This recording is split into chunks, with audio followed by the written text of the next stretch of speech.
¿Cuándo va a terminar la época de la iglesia? ¿Cuándo va a ser el final del sistema mundial?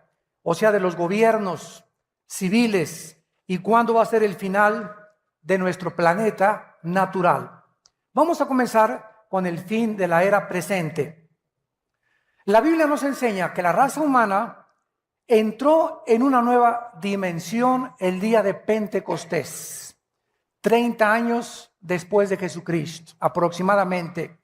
El Espíritu Santo en el Antiguo Testamento no había trabajado, operado, actuado como comenzó a trabajar después de que Cristo resucitó, porque el Espíritu Santo bajó gracias a que Cristo ascendió y Cristo pidió al Padre que nos mandara al Espíritu Santo.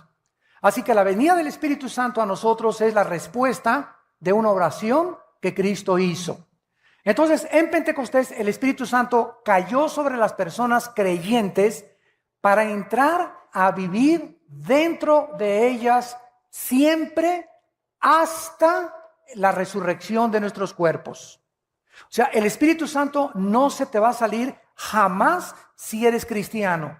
Le puedes causar dolor, le puedes causar tristeza y lo puedes apagar. O sea, puedes reducir su influencia que Él tiene dentro de ti con tu vida de pecado, o de amargura, o de falta de perdón. Pero Él no se puede salir de nosotros, de acuerdo a Efesios 1, 13 y 14. Estamos sellados hasta el día del rescate o de la redención de nuestros cuerpos.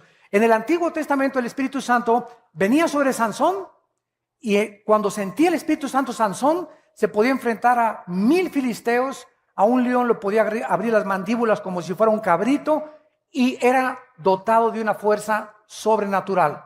El Espíritu Santo se iba, Sansón no podía ni ganarle vencidas a nadie. Cuando venía sobre el Espíritu Santo sobre David, comenzaba David a escribir el Salmo 22. Dios mío, ¿por qué me han desamparado? Sobre mi ropa echaron suertes, mi corazón ha sido deshecho como la cera. David comienza a escribir los salmos proféticamente sin que él supiera que estaba escribiendo algo que vendría 1000 años después, siendo inspirado por el Espíritu Santo. Cuando los profetas escribían inspirados por el Espíritu Santo, y el Espíritu Santo se iba de ellos y bajaba, subía y bajaba, no estaba permanentemente en la tierra. En Pentecostés el Espíritu Santo cayó sobre los creyentes, y desde ese día hasta nuestros días el Espíritu Santo mora dentro de cada creyente y se le llama la unción.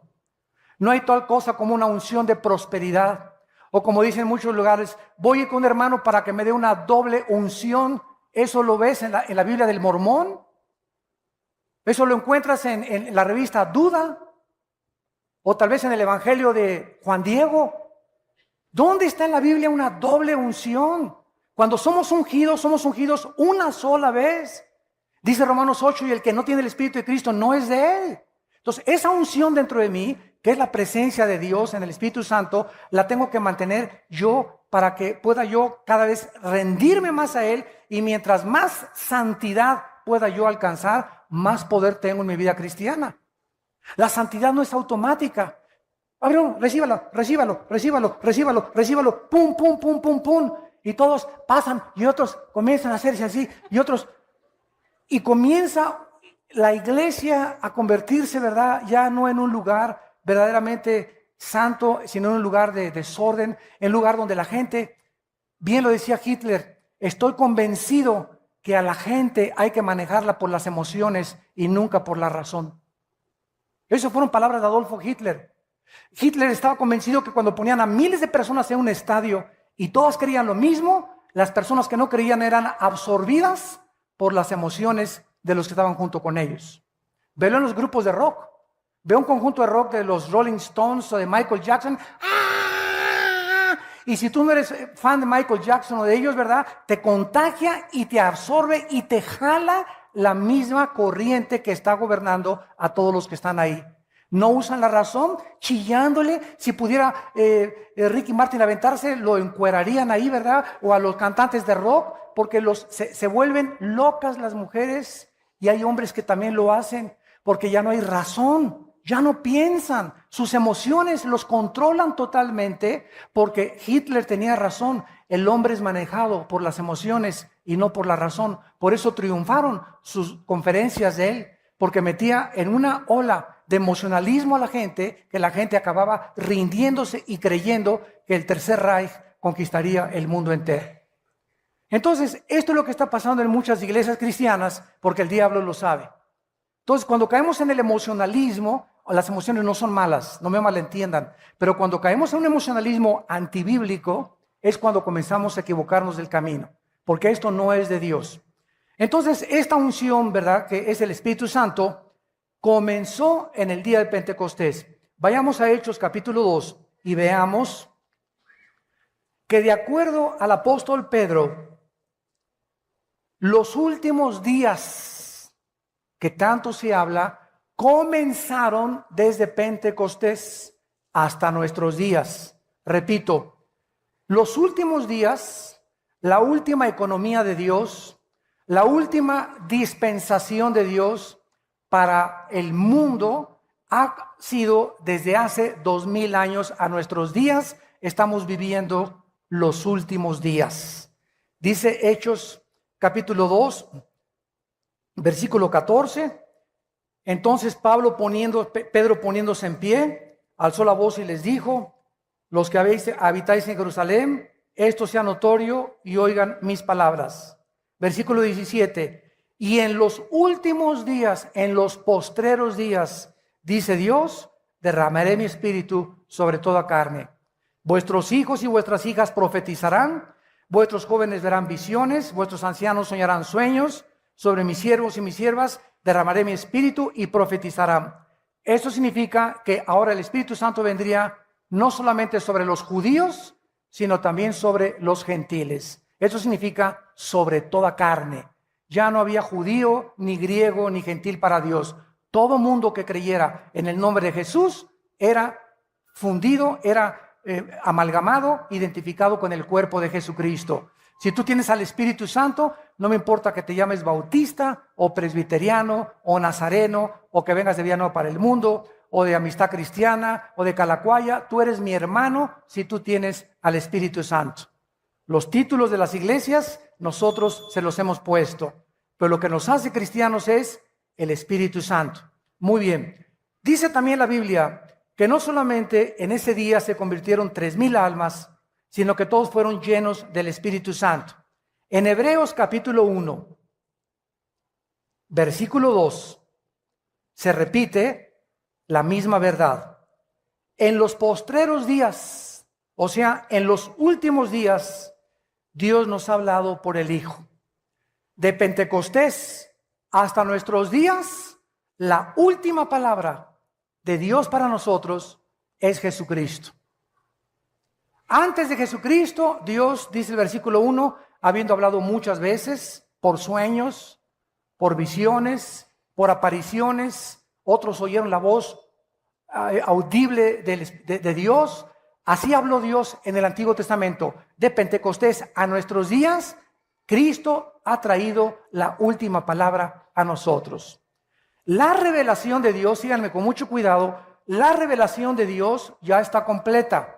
Esto se llama la Biblia. La Biblia es la revelación de Dios.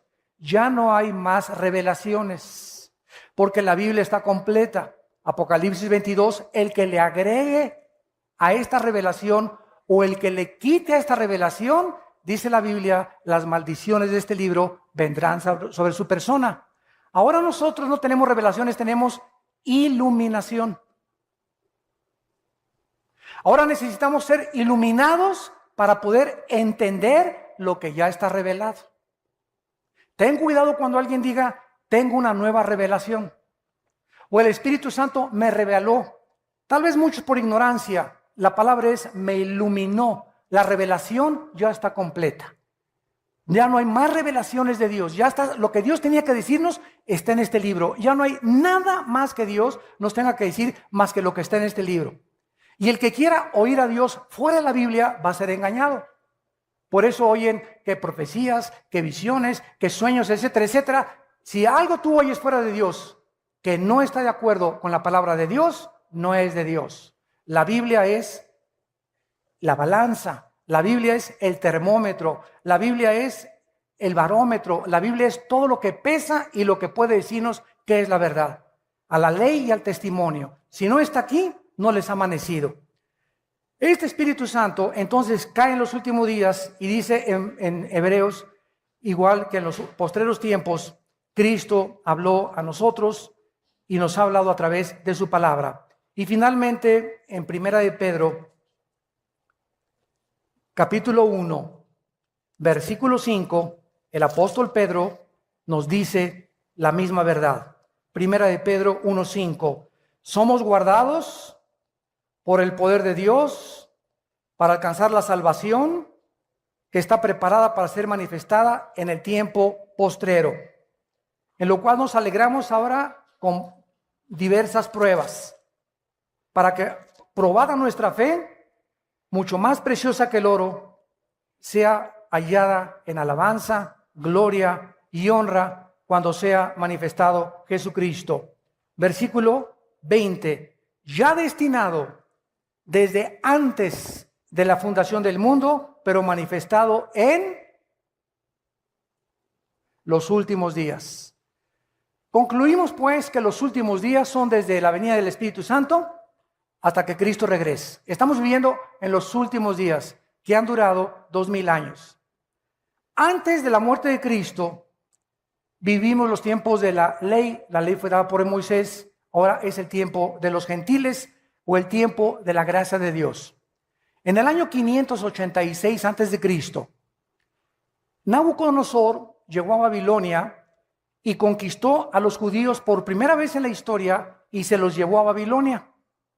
Y desde ese año hasta nuestros días se llama el tiempo de los gentiles, que está atravesando el tiempo de nosotros, los últimos tiempos, porque hasta que Cristo regrese, los judíos no van a tener gobierno, no van a tener adoración, no van a reconocer al Mesías. Cristo le llamó en Lucas 21:24 el tiempo de los gentiles. Y nuestra época va a terminar ¿cuándo? ¿Cuándo se acaba la iglesia? Cuando seamos arrebatados. Primera de Tesalonicenses 4:13-17. Cuando Cristo venga en el aire y seamos nosotros sacados de nuestro cuerpo, vamos a ser transformados en fracciones de segundo, nos vamos a reunir con Él en el aire y nos vamos a ir con Él al cielo, a las bodas del Cordero, y vamos al tribunal de Cristo para ser recompensados, mientras en la tierra va a atravesar la gran tribulación, la ira de Dios. Hasta que la iglesia esté en el mundo, el Espíritu Santo operará como está operando ahorita. Cuando la iglesia sea sacada del mundo, el Espíritu Santo claro que va a seguir en el mundo porque Él es omnipresente, pero va a actuar solamente sobre 144,000 judíos que van a ganar a otras personas también para Cristo o para el Evangelio de Dios, y los que se conviertan en la tribulación van a ser guiados también por el Espíritu de Dios. Pero la iglesia desaparece totalmente en el tiempo de la gran tribulación. Cuando termina la gran tribulación, terminan los sistemas mundiales. Todas las sociedades del mundo, desde Adán hasta nuestros días, han intentado, operado, experimentado con diversos gobiernos. Llámese nacionalsocialismo de los nazis, comunismo, socialismo, democracia, etcétera, etcétera. Los seres humanos han intentado gobernar a los seres humanos. Y todos los sistemas humanos han sido caracterizados por la injusticia, la ambición, la avaricia, las guerras y la violencia. Todos han sido corrompidos y todos han tratado de explotar a los demás. Si tú criticas a tu gobierno, que tu gobierno te explota, ustedes que lo ven por la televisión, no te critiques a tu gobierno porque tú explotas a tu esposo. Si tú a tu esposa no le das un día de descanso y no la tratas como una reina, la estás explotando. Si a tu esposa la usas solamente para tener relaciones sexuales, la estás explotando porque es un objeto para ti. para poder satisfacerte y para que te hagan los chilaquiles y los huevos con chorizo en la mañana. Si tú estás a tus hijos, no los recompensas y no los ayudas, lo estás explotando. Si tú tienes un negocio y a tus empleados no les das el salario que dice la ley y trabajan 10 horas sin que les pagues tiempo extra, los estás explotando. Esta es la naturaleza humana. Buscamos siempre a los demás para poder enriquecernos nosotros. Y cuando eso sucede es cuando se corrompe la sociedad. Cuando comenzamos a echar a perder absolutamente todo. Dice en Santiago capítulo 4, versículo 1 y 2. Santiago capítulo 4, versículo 1 y 2. Esta verdad.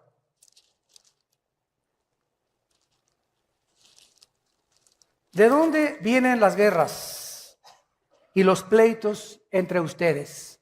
Bueno, unos le echan la culpa a la economía, otros le echan la culpa a la mala educación, otros le echan la culpa al gobierno, etcétera, etcétera, pero el problema somos nosotros.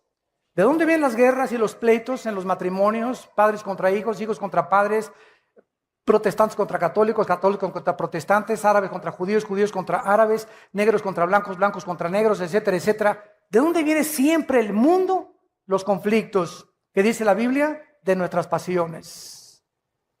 Dentro de nosotros hay una fuerza de maldad que trata de poder buscar mi bien, mi felicidad, mis intereses, mis propiedades, y no me importa si peso a Jorge, si piso a Carlos, si piso a mi esposa, si piso al que sea, no me importa si piso a 40 millones de personas, como lo hizo Hitler y José Stalin y Mao Zedong y los grandes dictadores. No me importa cuántas personas me llevo de por medio, si al final yo me corono. Y si llego a la cima y si alcanzo lo que mi alma desea. Pero a la gente la voy a usar. ¿Por qué? Porque dentro de nosotros existe esa tendencia de poder vivir para nosotros mismos. Viene Cristo al mundo y nos revela y nos dice: el problema está dentro de ustedes, seres humanos, y se llama ego. Y si no haces morir dentro de ti el ego y no cargas tu cruz y me sigues, no puedes decirte cristiano. Y cuando viene Cristo a nuestra vida, comenzamos a sufrir los cristianos, porque nos damos cuenta que es lo más difícil que hay en la vida: morir a nuestro ego, sufrir injusticias y amar a los que nos persiguen, bendecir a nuestros enemigos y poder ser misericordiosos y compasivos con la gente y no vengarnos por nosotros mismos, porque va en contra de nuestra naturaleza natural, va en contra de todo lo que ya traemos por dentro. Entonces esto es imposible humanamente. El Espíritu Santo entra en nuestra vida para capacitarnos y poder dotarnos de un poder sobrenatural, porque no nos ha dado Dios un espíritu de cobardía, sino de poder, amor y dominio propio. Por eso, ¿quiénes son los más cobardes? Los borrachos, parranderos y jugadores. Un hombre que no le es fiel a su esposa es el hombre más cobarde que existe, porque para hacerle fiel a tu esposa necesitas pantalones para poder aguantarte con la que tienes junto. Se necesitan pantalones y bien expuestos. ¿Por qué? Porque cuesta trabajo comenzar a dominar las pasiones, y eso solamente los valientes arrebatan las cosas para el reino de Dios. Qué fácil es inmediatamente, pues ya me voy con otra y con otra, como hace poco confesó el gran golfista internacional Tiger Woods. Lo agarró su esposa como con 15 al angelito. Lo ventanean por todos los periódicos, pero él habló a los medios de comunicación hace como una semana o 2 semanas, y me gustó mucho lo que él dijo porque fue muy sincero. Él no era cristiano, pero él dijo lo siguiente: quiero decirle al mundo que yo me creí, por el poder que tenía y el dinero que tenía y la fama que tenía, que yo podía tener lo que yo quisiera y que no tenía por qué conformarme con una. Entonces eso me hizo a mí querer agarrar a otras mujeres, y ahora me he dado cuenta que esas pasiones que me llevaron por mi fama y mi dinero y mi poder destruyeron mi familia y mi matrimonio, que es lo más precioso que Dios me ha dado. El muchacho este se metió no sé con quién, ¿verdad? Dicen unos que ya se hizo cristiano, otros que no, yo no sé, ¿verdad? La verdad, pues la cuestión es que regresó con su esposa, está volviendo otra vez a los campos de golf y está volviendo otra vez quebrantado y entristecido por haber ofendido a Dios. Miren la diferencia entre otra artista de cine que acaba de ganar un Oscar, Sandra Bullock, con la película del negrito que adopta ahí en su casa, que se las recomiendo, la vimos allá en una iglesia cristiana, nos la recomendaron. Es una gran película que acaba con el racismo. Esta muchacha, Sandra Bullock, le dan el Oscar y saliendo del Oscar de Hollywood le dicen que su esposo se han dado como con 15. Se casó con un fabricante de motocicletas que se llama, bueno, me recibo el nombre. Entrevistan a este hombre y le preguntan que por qué adulteró con Sandra Bullock. ¿Saben lo que contestó? Porque pues yo soy adicto al sexo. Y ella estaba muy ocupada en los estudios y no tenía tiempo para mí. O sea que el angelito cree que el matrimonio es, aquí la tengo que tener noche y día. Se me antoja a las 3 de la tarde, a las 5 y a las 8 me echo el clavado. O sea, se casó con un objeto verdaderamente. Él no sabe, ¿verdad?, que muchas veces vamos a estar separados y qué voy a hacer cuando me separo de mi esposo 1 semana, 2 semanas, 3 semanas, porque soy adicto al sexo, voy a cometer adulterio. Qué cobardía de persona, ¿verdad? La pobre muchacha, esta artista de cine, la tuvieron que internar a un hospital psiquiátrico casi 1 semana, que le dio el patatús de saber nada más que ganó el Oscar y perdió su familia.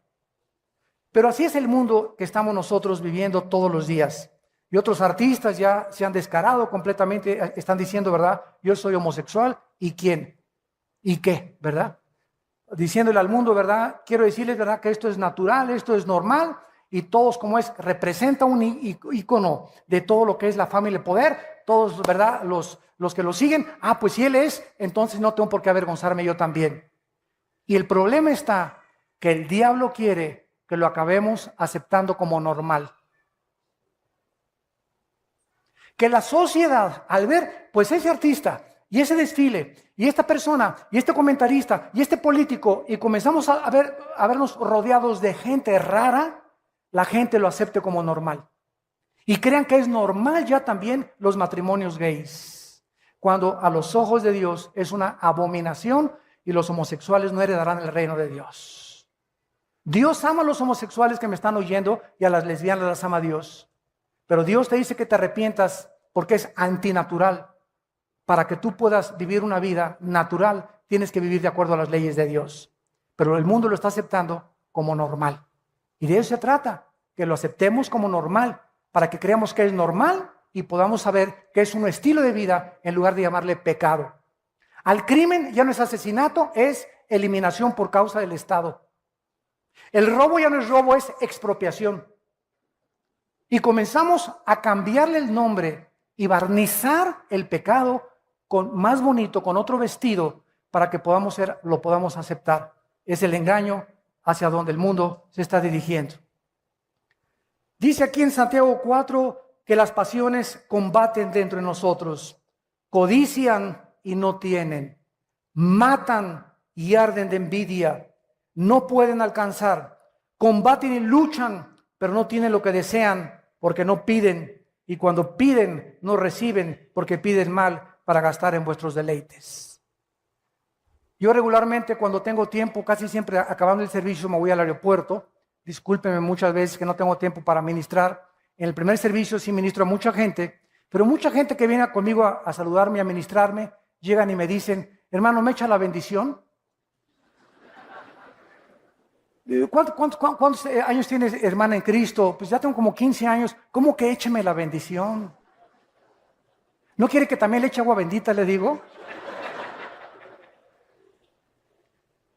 O hermano, fíjese que con un rollo le digo, hermano, ahorita estoy saludando a la gente. Si quiere usted consejería, no se la puedo dar en 1 minuto.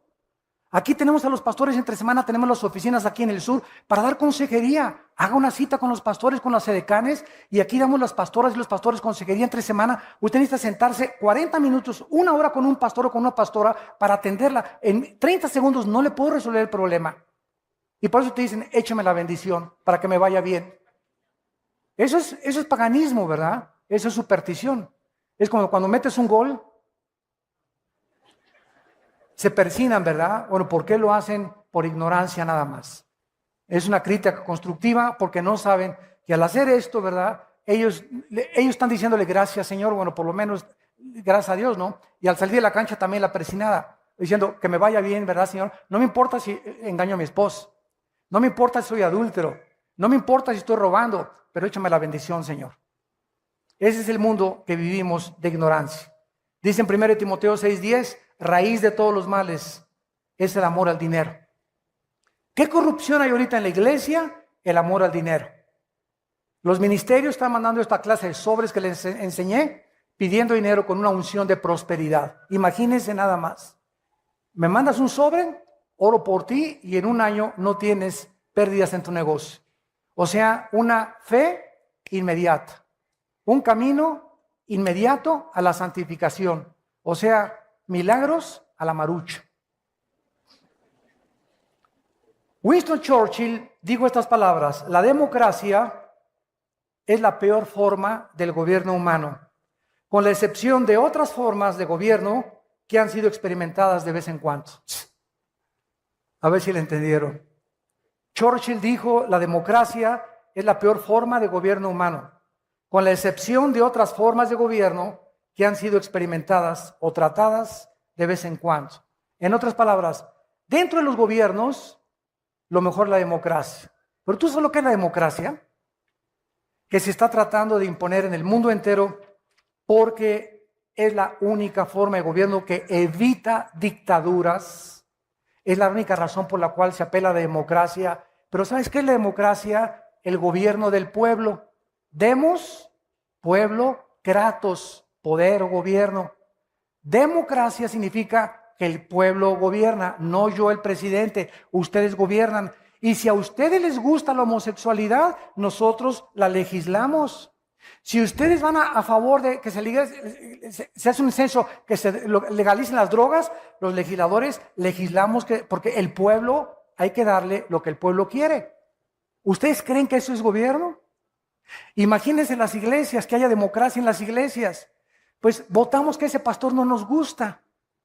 Sáquenlo, o nos aburre, o que hay iglesias yo conozco que votan para ver qué pastor ponen. Se llaman nicolaitas, iglesias gobernadas por el pueblo y no por un grupo de líderes. Y en la iglesia no hay democracia, hay teocracia. Es el gobierno de Dios.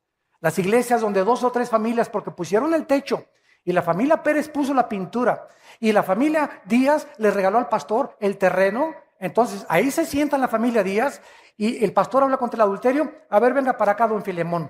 A mí no me gusta hoy que predicó, ¿verdad? Bájale 3 rayitas, ¿eh? Acuérdense que yo le di el terreno, ¿verdad? Créanmelo, que está pasando en muchas iglesias, donde familias gobiernan al pastor por los diezmos.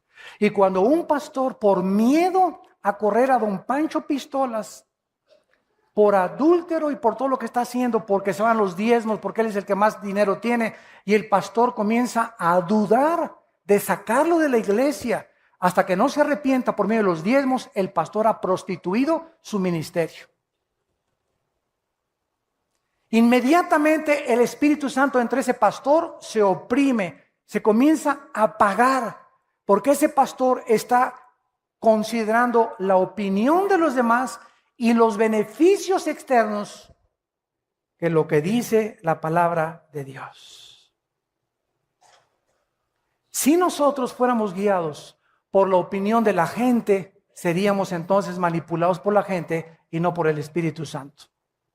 Yo les digo a mis pastores, cuando tomemos una decisión, ustedes saben que aquí de esta iglesia corrimos a un pastor por adúltero. 1 año y medio con prostitutas.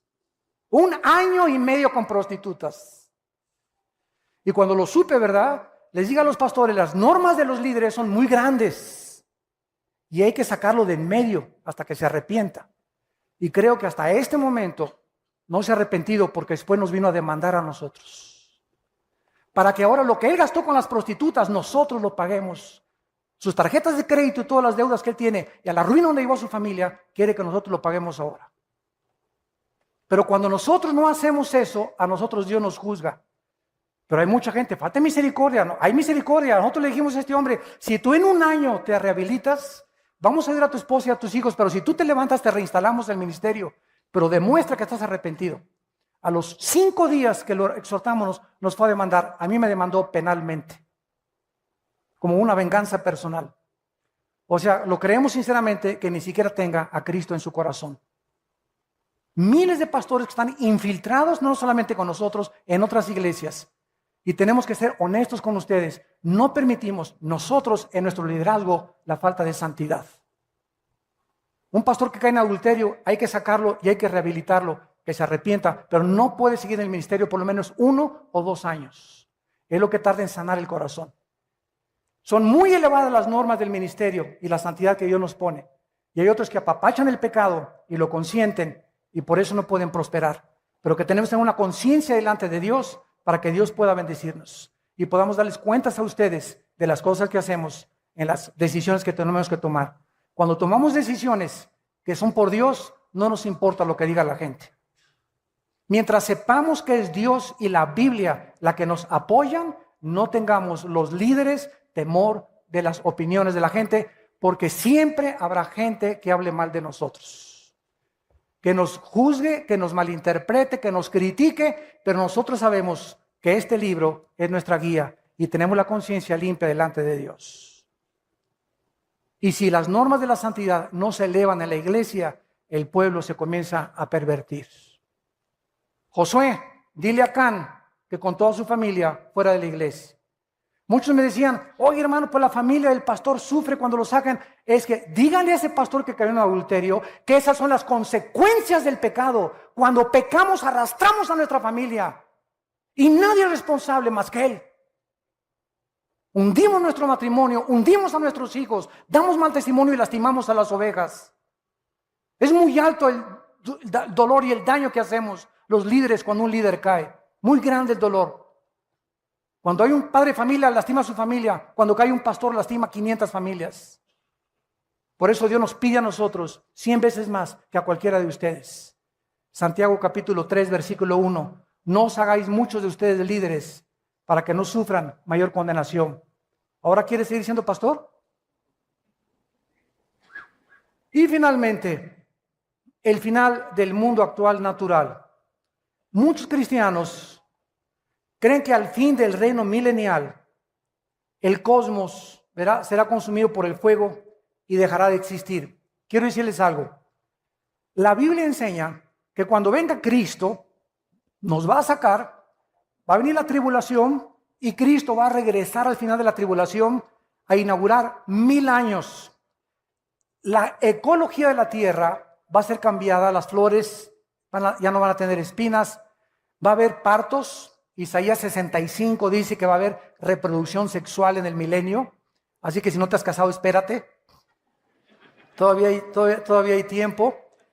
En el milenio vamos a cosechar, vamos a regresar a la agricultura.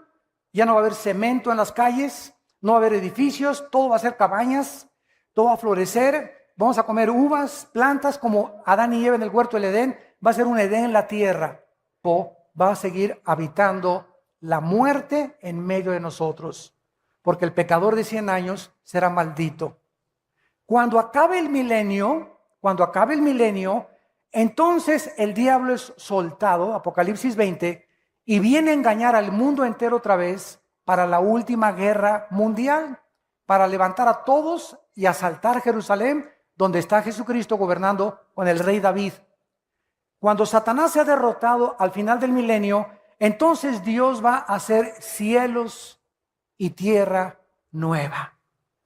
Y entonces dice Apocalipsis 22, y ya no habrá maldición, porque el último enemigo que será vencido será la muerte.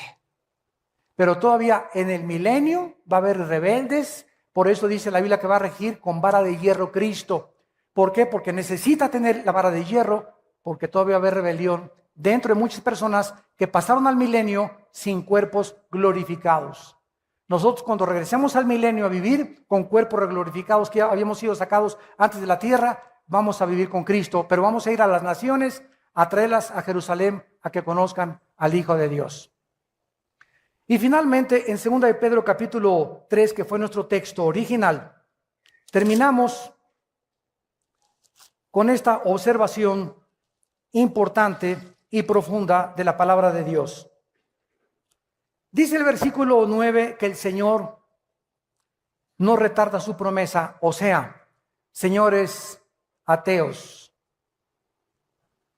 como siempre que me enfrento con ateos me preguntan lo mismo: ¿Dios es todopoderoso? Sí. Entonces, ¿por qué no acaba con el diablo? ¿Y no puede hacerle así, acabar con el diablo y con la maldad? Claro que sí. Y entonces, ¿por qué no ha acabado? Y les contesto: porque comenzaría con usted.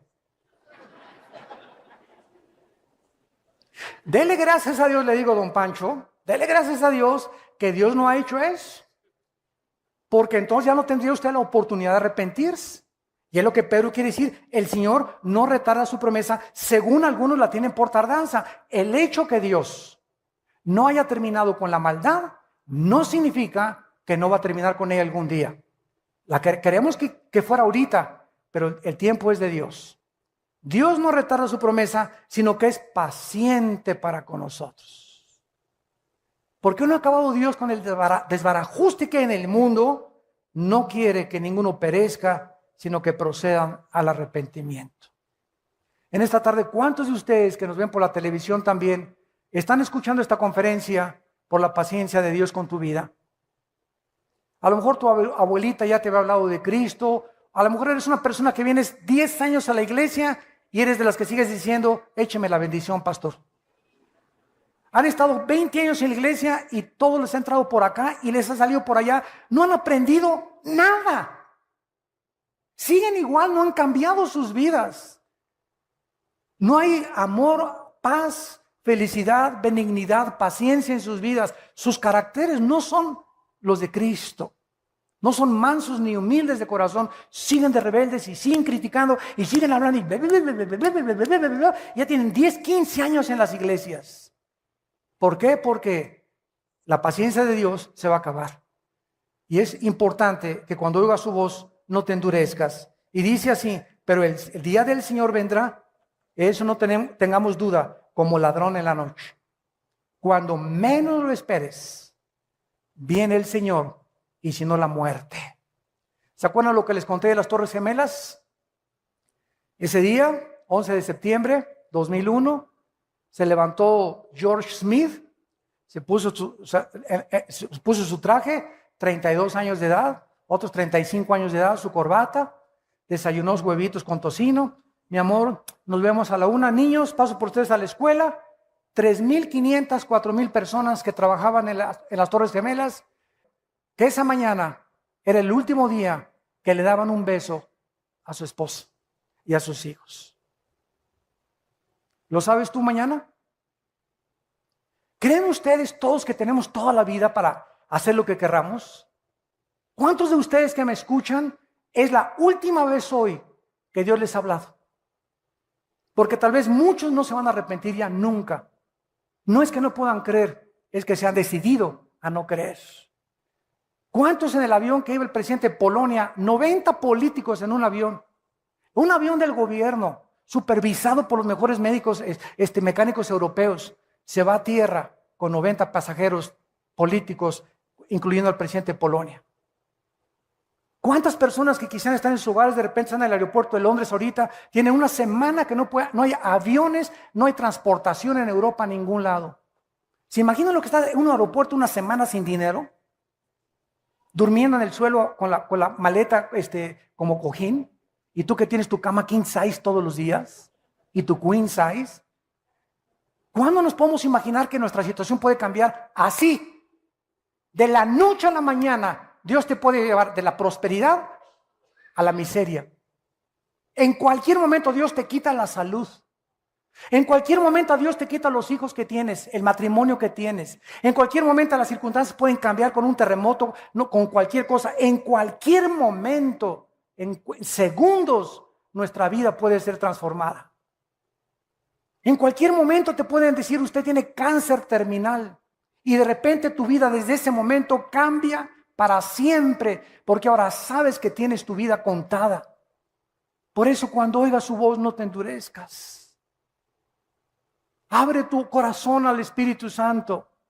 No estamos en Reino Aventura ni en Disneylandia. Es un mundo ocupado por el pecado y por la maldad que necesitamos ser fieles hasta la muerte. Necesitamos luchar y contender por la verdad, por la santidad, por la justicia, por la verdad. Pronto viene la persecución en el mundo contra nosotros. Démosle gracias ahorita que les anuncié en la mañana que ya vamos a estar en el Auditorio Nacional dando conferencias. Y el gobierno nos ha abierto las puertas para aquí, estar en el Auditorio Nacional, en el Estadio Azteca. Ya se nos abrieron las puertas. El gobierno está dando cuenta que nosotros, después de 32 años de ministerio, pueden confiar en nosotros.